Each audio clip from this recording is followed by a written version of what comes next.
Hey guys, welcome to the Daily Word Bible Study, a plain and simple book by book, chapter by chapter, and verse by verse study through the entire Bible. Currently, we are in Proverbs chapter 13, and again, remember Proverbs um, is a really string of spoken proverbs, a sentence or two.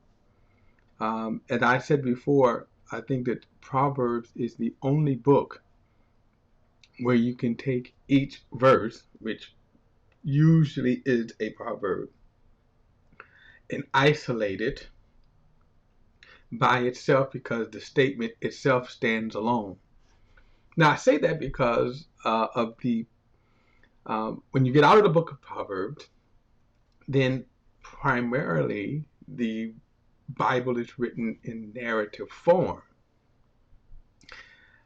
and most theologies, if not all of them, are formed by dissecting, taking out of context, stringing together verses from one narrative and other narrative. This is why you have so many bad theologies. So, excuse me. So Proverbs, in and of itself, each Proverbs can stand alone as a statement, as a thought. Okay, so just a little trivia there. So let's get to it. Proverbs chapter 13. So it says, verse 1, a wise son responds to his father's discipline, but a mocker doesn't listen to rebuke. Now, of course, just apply this to today, what you see in the news. How delinquency, children, how they're behaving. There's so many applications, but it says, the wise son responds to his father's discipline. Now, we could also throw this thought, throw this thought in. Why does a child need discipline? Just a thought. Think about that. Why does a child need discipline? And there's a lot of ways of answering that question. You can answer it from the standpoint of how humanists define humanality, humanism. That, if you start off with the thought that man is good, sociologists, psychologists, if you start off with man is good, that's a false premise. You have to start off with the fact that man is sinful. And that's why they need discipline. Okay, verse 2, from the words of his mouth a man will enjoy good things, but treacherous people have an appetite for violence. The one who guards his mouth protects his life. The one who opens his lips invites his own ruins. Now he's talking about foolish speaking. Notice he says the one who guards his mouth protects his life. How many times? I'll give you a good illustration. And there are many, by the way, there are many illustrations. Think about road rage. And I think about this because sometimes, you could get angry at someone for doing something stupid. But the problem with road rage is the person could fly off in road rage even if they're wrong. I have been cursed out by people who have ran red lights, ran stop signs, and almost caused an accident, and then they curse me out. So you think about a person that will fly off in violence. Nowadays, gunfire. Okay, so just a good example.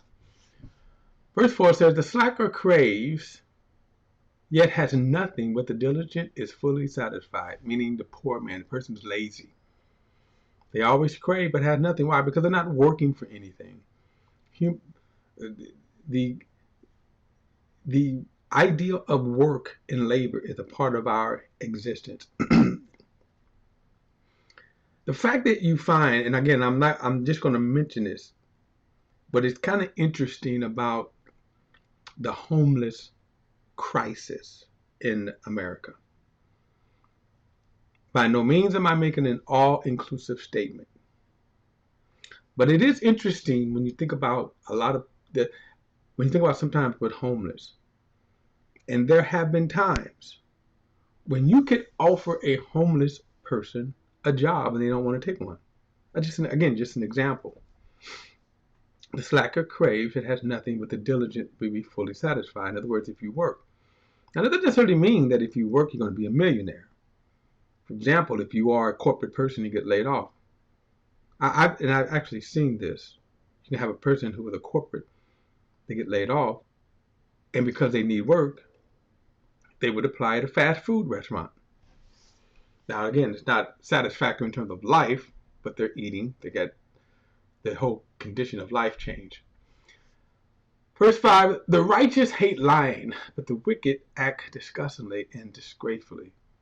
Righteousness guards people of integrity, but the wickedness undermines the sinner. One man pretends to be rich but has nothing.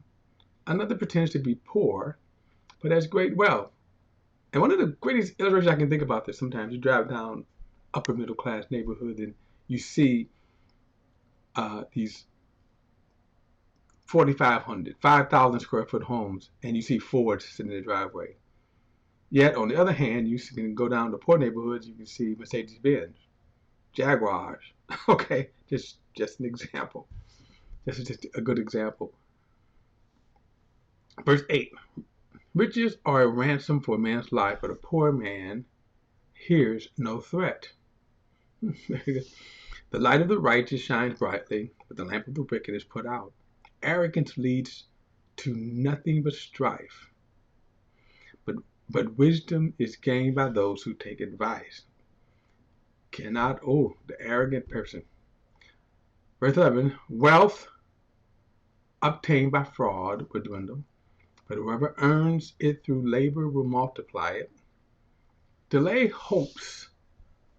hope makes the heart sick, but fulfilled desire the tree of life.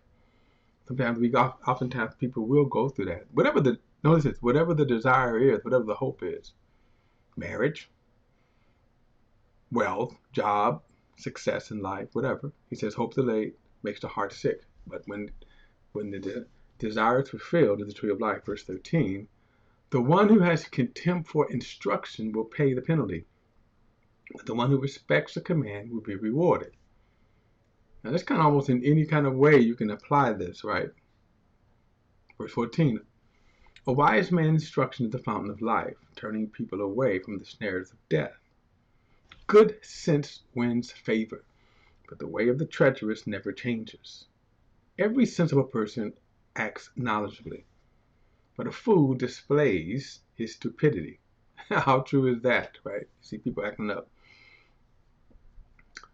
a fool out in public, acting a fool in their actions. Verse 17, a wicked messenger falls into trouble, but a trustworthy carrier brings healing. Poverty and disgrace comes to those who ignore discipline, but the one who accepts correction will be honored. Desires fulfilled is sweet to the taste, but desires fulfilled is sweet to the taste, but to turn from evil is an abomination to fools. And that is so true. Verse 20, the one who walks with the wise will become wise, but the companion of fools will suffer harm. Now you hear this kind of echoed in many type of different ways. The company you keep, right? Good companies. I'm trying to think the phrase. Good companies. Now bad companies corrupt good manners, so forth and so on. In other words, the one who walks with the wise. Now, by the way, if you can be so fortunate to walk in the wise, like there are certain in pretty much in every application of life. So that there are those who walk with wisdom. So for example, if I was going to be a politician, I want to walk with a wise politician. If I wanted to be a musician, a wise musician. Anyway, verse 21, disaster pursues sinners, but good rewards the righteous. A good man leaves his inheritance to his grandchildren, but the sinner's wealth is stored up for the righteous. Not always true, but it's true in some cases. And by the way, I have a lot of grandchildren, so they love this verse, verse 23. The uncultivated field of the poor yields abundant food, but without justice it is swept away. The one who will not use the rod hates his son, but the one who loves him disciplines him diligently. A righteous man eats until he is satisfied, but the stomach of the wicked is empty. I can't help but note that when Jesus fed the 5,000, he fed them until they were filled. Not necessarily a correlation here, but anyway. But verse 24, he says, go back to verse 24, because I told you there's a couple of things I want to discuss when it comes to discipline. He says, the one who will not use the rod hates his son, but the one who loves him disciplines him diligently. Now, there's a couple of other ones we're going to run into when he talks about the rod. What does it mean by the rod? Now, as a young Christian and as a young parent, we built our parenting on these kinds of verses and how we were taught them. In other words, you got to beat your child. Now you contrast that with how the humanist view of discipline is. So the question becomes, do we spank or do we not spank? And then what is the purpose of spanking? Now, I want to say this, we shouldn't answer this according to the world's standards. In other words, we shouldn't answer this according to the world's standards. Because the thing here is how you discipline your children, and why you discipline your children is determined what is the outcome of the child. So even if you go back to the question of raising kids, the question is, what is the outcome? So the world's outcome is to raise good, successful kids who are able to operate in society. Their method is not, to me, feasible. But in other words, when you talk about a child, because you go back to why does a child need discipline? Why do you need to spank a child? Well, you start with the nature of the child itself, right? And that is sinful. Everyone is born in sinful. There is a natural gravitation to sin. You leave anyone to themselves, they're going to sin. God, in his wisdom, gave us laws that explain what is right and what is wrong, but you still have to overcome the nature of sin. And so the problem is that to guide people in a righteous way, to guide society in an orderly way, that's why you have discipline. Now, the discipline should start in the home. Now, of course, I'm not going to get into the public discipline. Like, for example, many schools up until in my lifetime, because I did experience corporal punishment. But it is the purpose of corporal punishment was discipline. Now, notice he says here, the one who will not use the rod hates his son. So it's kind of a strong kind of language right there. In other words, if you're not correcting your son, if you're not disciplining your son, when your son is wrong. So you have to kind of start with that. When your son is wrong, when your children are wrong, you have to correct them, or you should correct them. So what happens when you don't correct them? They come out to be monsters, plain and simple. If you don't correct your children, if you don't discipline your kids. And so what you will find is that parents that are very close to their kids, and I want to say that before we get to understand the correction, what also should be in place is that you're teaching your kids, that you're instructing your kids, but then you're also loving your kids. Okay, so you provide a safe haven for your children of love. So all three elements should be involved: the teaching, and then the loving of your kids. You know, that's not the word I'm looking for, but that'll do for now. But you raise your kids up in love. Okay, you raise your kids up in nurture. That's the word I was looking for. Nurturing of your kids, and then what's involved in nurturing your kids is love, um, emotional strength, emotional shelter, okay, affection. That, and then they learn those things to be able to take them into a marriage. Now, of course, that's in the perfect world, and we don't live in a perfect world, but you could get close to it. So the question is that when you don't have those elements, and again, remember, we live in a sinful world. And so the idea is that first and foremost, parents have to kind of provide that shelter. This is why we have the wisdom given to us here, so that every one of us, we know we need discipline. I could tell you, growing up, I needed discipline. My mother was for a lot of reasons, but my mother did not discipline me the way she should have. She taught me. I think there was a lot of the values she taught me helped me stay out of jail, you know. But I was disrespectful to her, and there's a whole lot of reasons why.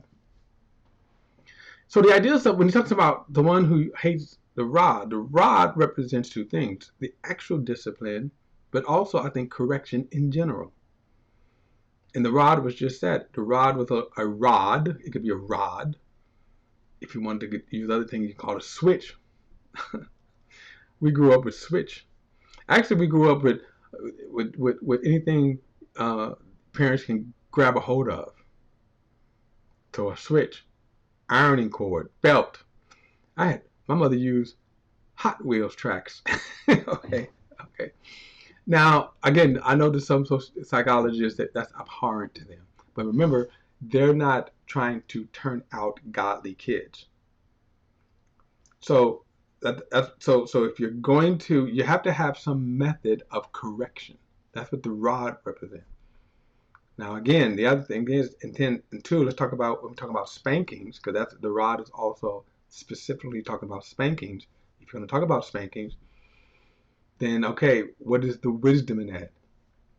Okay, in other words, and that's something that you really need wisdom for, especially in today's culture. Okay, especially in today's culture. It's not illegal to spank your children, but understand that you don't want to draw attention. So beating the crap out of them, no, you shouldn't. To understand what are you accomplishing by administering spanking, that's what you ought to keep in mind. If you're a parent that is reacting to your children out of anger, and a lot of times kids will take you there, that's what you have to control, because you're spanking them for their benefit, not for yours. Okay? But notice he did say that the one who will not use the rod hates his son. If you're not correcting your children, remember there was another scripture that says that a fool brings sorrow to their parents. Think how many kids. I was just thinking about a child I was watching a news clip where a child just got a year in juvenile for jumping on a school teacher. It's so much so wrong with that scenario. This child that actually fought. Now, my thing is, on the other hand, yeah, to me, throw her in jail. But you also got to look at what got her there. Now, my thing is, I don't care if when she attacked a teacher, but it is worth noting what got her to that point where she put the violence and the rage. Why? Probably going back, the parent did not correct their children, and so it produced that kind of rage. So the ones who were not, I'll deal with this more because there's a few other ones that we need to address, like I say, especially when it comes down to don't abuse your kids. Okay. All right, guys. Don't forget to like and share this video and subscribe to BP, the Bible Perspective. And as always, if you have a thought or comment, add it to the comments section below. See you in the next study.